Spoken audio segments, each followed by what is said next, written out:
On dit que c'est une secte, que Mélenchon est violent, qu'il insulte les gens, qu'il ne respecte personne, qu'il faut que les gens lui soient inféodés. Vous l'avez vécu, vous l'avez connu ça ou pas? Oui, bien sûr.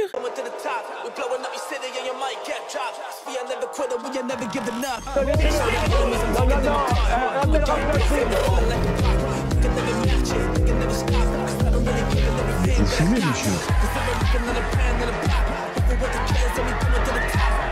Le football, il a changé. Oui, peut-être. Ouais, c'est Laurent Delamousse, bienvenue aujourd'hui pour une nouvelle vidéo et j'espère que tout le monde va bien. Messieurs, dames, aujourd'hui on va parler des incidents autour du match PSG-Arsenal. On va parler de Stéphane Plaza, on va parler d'une candidate de télé-réalité qui part à Dubaï. Truc de fou, ça arrive jamais. Et de bien d'autres sujets encore. Mais avant de partir pour cette nouvelle vidéo, c'est le moment de soutenir la chaîne et moi-même en mettant votre plus gros pouce bleu, votre meilleur commentaire. On n'oublie pas de s'abonner et d'activer la cloche pour ne pas rater les prochaines vidéos. On fait le même sur la chaîne principale, la chaîne Mousse, où demain vous avez la deuxième partie sur l'Influence Fight Club. On me rejoint sur Instagram, sur TikTok, sur Twitch pour ne pas rater les lives du dimanche soir à 21h30. On va chercher à boire, moi j'en se met à l'aise, et moi je m'occupe du reste. On va commencer cette vidéo en parlant du procès de P. Diddy. Il y a quelques jours, le procès du rappeur s'est ouvert pour trafic sexuel à grande échelle. Il risque la prison à vie pour cela. Et on a une info importante qui est tombée puisque l'avocate de R. Kelly, un autre rappeur reconnu coupable de crimes sexuels sur des mineurs qui a pris 20 ans de prison, eh bien vous allez voir que cette avocate a donné des infos très intéressantes sur P. Diddy. At the end of it, he says something to the effect of, you know, all these people knew they had a responsibility to me to call me and take my calls back in around Easter, he claims, because it's and that was posted around that time, 6 months about before he got arrested. If I'm going down, y'all going down with me, okay?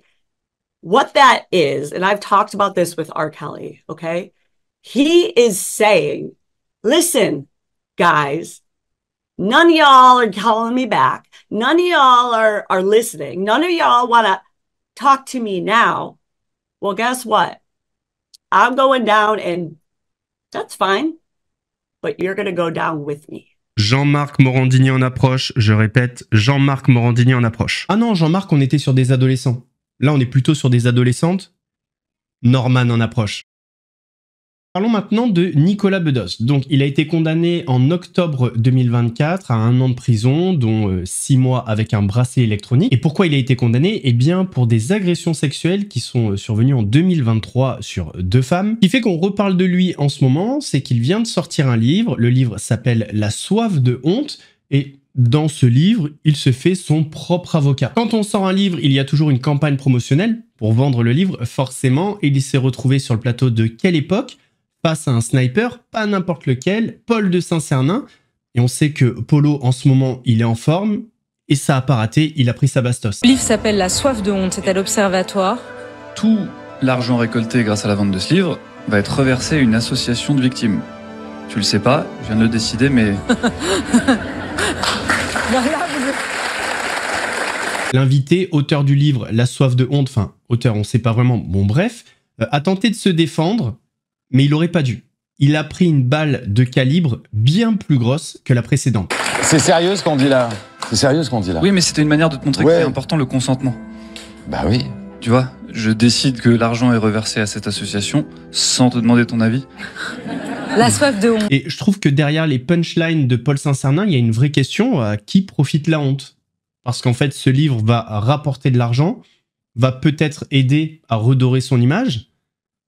C'est pas lui la victime en fait dans l'histoire. D'ailleurs sur le plateau des grandes gueules d'RMC, ils ont parlé de ça. Est-ce que Nicolas Bedos a le droit à la rédemption? Écoutez l'avis d'une des chroniqueuses et n'hésitez pas à me donner le vôtre en commentaire. Mais je dis oui. Ce serait bizarre en tant que chrétienne de dire ah non non non pas de rédemption. Non. Je dis oui dans la mesure. C'est une messe ce matin. Ou en tant que femme, des femmes. Mais même en tant que femme, enfin je veux dire à partir du moment où il reconnaît. Il s'est mal comporté. Il s'est mal comporté. Qu'il a été condamné. Alors, on ne peut pas lui faire un procès en insincérité, à moins qu'on ait d'autres preuves qu'après, il continue à mal se comporter. Mais si ce n'est pas le cas, à partir du moment où il reconnaît s'être mal comporté et qu'il demande sincèrement pardon, quelque part, ça fait partie de la société de pouvoir accorder aussi le pardon aux autres. C'est ce qui fait qu'on reste unis. Parce que si on considère en fait que quelqu'un est enfermé définitivement dans sa faute, ou son péché, pour rester dans le thème, c'est très compliqué en fait de pouvoir rester unis dans une société. Donc moi je suis pas pour une sorte de pureté morale, je suis pour le fait qu'on puisse faire des erreurs mais qu'on puisse aussi évoluer dans la mesure où on est sincère dans son évolution. Donc non, je partage pas cette condamnation à vie d'une personne, non. On en a un petit peu parlé en ce moment. Pour Jean-Luc Mélenchon, c'est un petit peu compliqué, surtout après la sortie du livre La Meute. Un livre un petit peu dans la lignée du complément d'enquête. Sur le plateau de BFM TV, les auteurs en ont dit un petit peu plus. Il y a des exemples, il y en a beaucoup d'autres, des messages, il y en a plein. Il y a ceux que vous avez cités qui sont sortis. Il y en a d'autres. On raconte qu'il écrit un jour à Henrik Davy, un ancien député LFI qui a été purgé l'été dernier, ne te trouve jamais au même endroit que moi. On décrit des scènes aussi de violence, des scènes de réunion dans lesquelles il peut hurler sur Raquel Garrido et lui dire de fermer sa gueule. Ce sont ses mots. On raconte un coup de genou qui la scène à un collaborateur, un de ses anciens lieutenants. Jean-Luc Mélenchon, c'est quelqu'un qui se laisse aspirer par sa colère. C'est comme ça que ses proches le décrivent, comme s'il se laissait engloutir là-dedans. Et d'ailleurs, lui-même en parle. Et il a longtemps dit que cette colère lui faisait perdre beaucoup de temps, d'énergie. Oui, notamment un échange avec Jérôme Guedj, où Jérôme Guedj lui dit « Moi, je sais pas m'énerver », et lui, il dit « J'aimerais bien être comme toi ouais. ». C'est la tonalité. Alors, si c'est vrai, si Jean-Luc Mélenchon a dit à Raquel Garrido de la fermer, il y a peut-être plus de points communs qu'on le pense entre Cyril Hanouna et Jean-Luc Mélenchon. Pour la petite anecdote, je ne sais pas si vous vous rappelez, mais souvent sur le plateau de Balance ton poste, Cyril Hanouna disait à peu près la même chose à Raquel Garrido. Raquel Garrido qui du coup est venue confirmer un petit peu tout ça sur le plateau de RTL. On dit que c'est une secte, que Mélenchon est violent, qu'il insulte les gens, qu'il ne respecte personne, qu'il faut que les gens lui soient inféodés. Vous l'avez vécu, vous l'avez connu ça ou pas? Oui, bien sûr. Et je pense que c'est d'ailleurs un des problèmes, si vous voulez. C'est la vérité. Nous, oui, c'est la vérité. Et quand on quitte le Parti socialiste, mais même au PS, nous battions pour la 6e République, c'est parce qu'on veut rompre avec cette espèce de problème culturel en politique française, qui est l'idée de l'homme providentiel, l'idée qu'un homme tout surgirait en fait d'un monarque présidentiel, etc. On veut rompre avec cela. Mais au Parti de gauche, il y avait des adhérents, il y avait des congrès, il y avait des votes. Et progressivement, en fait, avec la France insoumise, c'est devenu un parti dans lequel il n'y a plus que 3 adhérents. Le président, c'est Emmanuel Bompard, mais il n'est élu en vérité par personne. Les structures de la France insoumise... démocratique, c'est ce que vous nous dites. Et donc, je me dis, et chacun peut le voir, on ne peut pas en fait inspirer une contre-culture démocratique au macronisme, parce qu'on voit aujourd'hui le macronisme, c'est par exemple la dissolution d'organisations loi 1901. Eh ben, on peut pas nous-mêmes défendre les lois 1901, alors qu'en fait, on n'a pas le droit d'adhérer et de voter. Alors, les pro-Mélenchon, commencez pas à m'insulter, à attraper ma veste. Moi, j'y suis pour rien. S'il y a des tonnes de SMS, plein de témoins qui ont été présents de scène, s'il y a eu une enquête faite par des journalistes, j'y suis pour rien. Voilà. Prenez-vous-en aux bonnes personnes. On va continuer avec une autre personnalité, non pas politique, mais personnalité quand même, qui se retrouve encore une fois dans la tourmente, c'est Stéphane Plaza. Alors pour lui, c'est vraiment la descente aux enfers. On se rappelle qu'en mars 2025, il a été condamné pour violence conjugale. Eh bien, il y a quelques jours, il a été placé en garde à vue dans le cadre d'une enquête pour trafic de stupéfiants.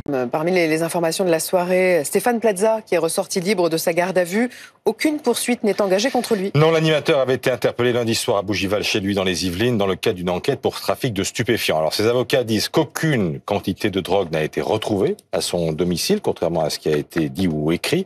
Par ailleurs, 2 autres personnes ont été placées en garde à vue dans le cadre de cette procédure. Alors, il faut savoir que d'après les premiers éléments, lors de la perquisition, les policiers ont retrouvé 1 gramme de cocaïne, une pipe pour consommer ce produit et 1 700 € en liquide. Donc, on ne sait pas vraiment s'il n'y avait rien ou s'il y avait réellement ça lors de la perquisition. Hier soir, c'était le match retour de la demi-finale de la Ligue des Champions qui opposait le Paris Saint-Germain à Arsenal. Le Paris Saint-Germain s'est imposé 2-1. Le Paris Saint-Germain s'est donc qualifié pour la finale de la Ligue des Champions où ils affronteront l'Inter de Milan. La finale se passera à Munich. C'est fait! C'est fait! Le Paris Saint-Germain est au rendez-vous de son histoire. Le Paris Saint-Germain est au rendez-vous de son rêve. Regardez ces images magnifiques. Paris avait un rêve avec une forme. C'est beau, c'est merveilleux. Ce stade qui mérite bien un feu d'artifice, cette épopée parisienne. Bravo pour cette double confrontation. Au début, on a pu voir des scènes de liesse, des scènes de joie. On peut le voir ici avec DJ Snake au milieu des supporters parisiens.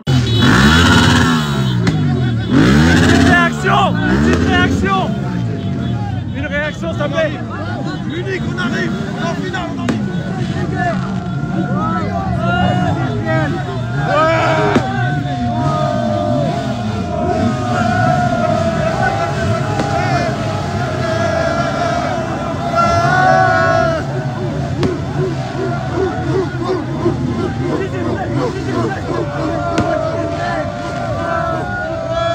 Mais après les scènes de liesse, la soirée a complètement dérapé.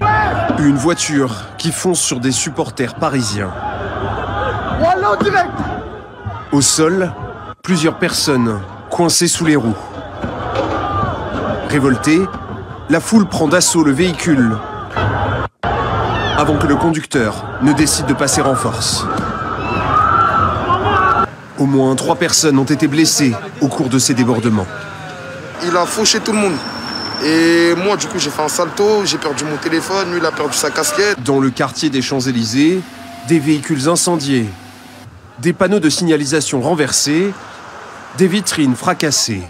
En marge des scènes de liesse, la violence a gagné Paris, un dénouement que regrette ce supporter. Petit à petit, il y a eu des gens qui ont commencé à lancer des bouteilles et tout. Et bon, malheureusement, il y a toujours des abrutis un peu partout.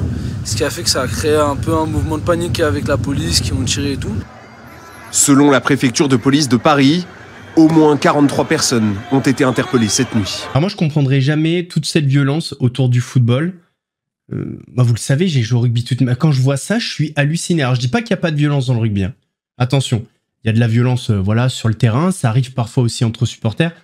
C'est plutôt rare, mais comme ça, jamais. J'ai vraiment jamais vu ça. Et là, c'est vraiment assez récurrent, on va dire. Je sais pas, tu te qualifies pour la finale de la Ligue des Champions. Comment on en arrive à des magasins saccagés, des voitures... Pourquoi? Je sais pas. J'arriverai jamais à comprendre. Parce que sur les 3 blessés, il y en a 2 qui sont en urgence absolue. Et d'ailleurs, on a des vidéos assez hallucinantes. En fait, il y a des voitures qui passent normalement. Et en fait, tu as des gens autour qui défoncent la voiture.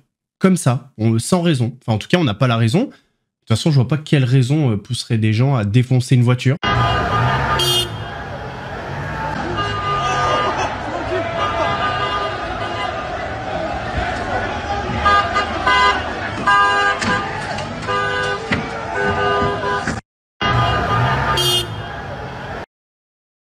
Parlons maintenant d'une candidate de télé-réalité. En plus, elle est de chez moi, Chana Cres. Bon, voilà, Chana, elle a décidé de quitter le sud de la France pour partir à Dubaï. Au moins, elle a l'honnêteté de dire que les taux d'imposition sont très faibles là-bas. Bon, c'est pour vous dire qu'aujourd'hui, il y a eu un appel avec quelqu'un qui est sur Dubaï, parce qu'on se renseigne pour peut-être aller déménager, parce que j'aimerais bien que Lucas aille à l'école à l'étranger. Et franchement, ça fait rêver les gars.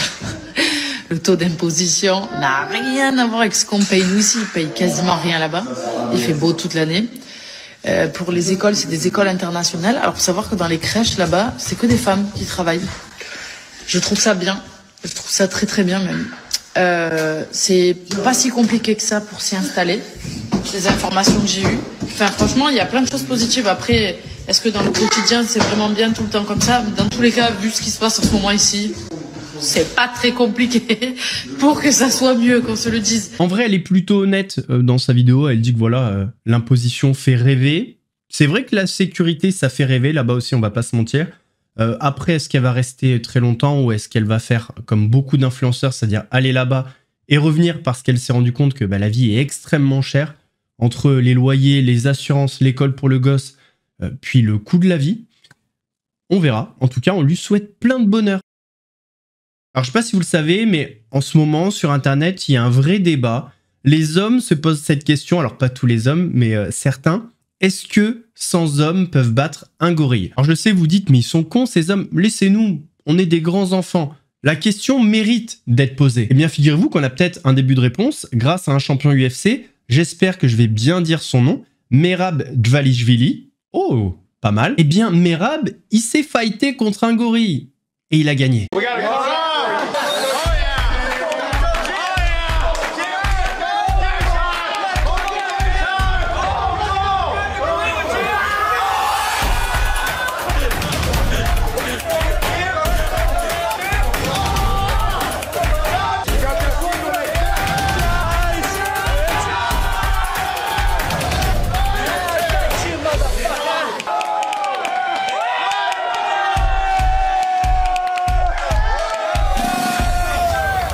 La question qu'on se pose maintenant, c'est est-ce que 100 gorilles peuvent battre Merab? Ça, c'est pas si évident. On va rester sur les sports de combat et on va terminer là-dessus. Samedi soir, enfin dans la nuit de samedi à dimanche, Manon Fiorot, une combattante française, peut écrire l'histoire en remportant la ceinture de sa catégorie. Elle affrontera dans un combat pour la ceinture la légende Shevchenko. On est tous derrière toi, Manon. C'est en fait sa façon de s'exprimer. On dirait qu'elle connaît tout sur tout. Voilà, enfin, c'est son trait de caractère que j'apprécie pas vraiment en fait. Salut, c'est Manon Fiorot. Ne ratez pas mon combat samedi soir pour écrire l'histoire du MMA féminin.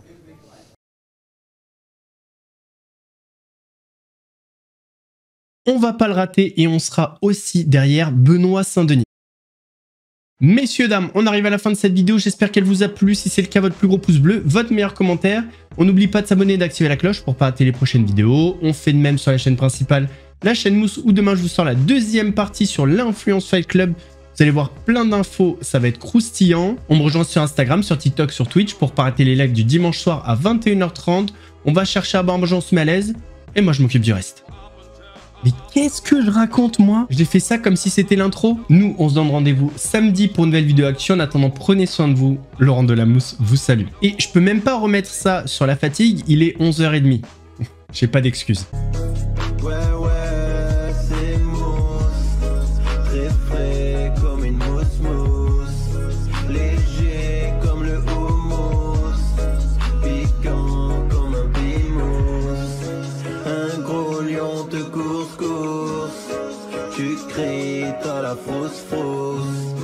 J'arrive à la rescousse.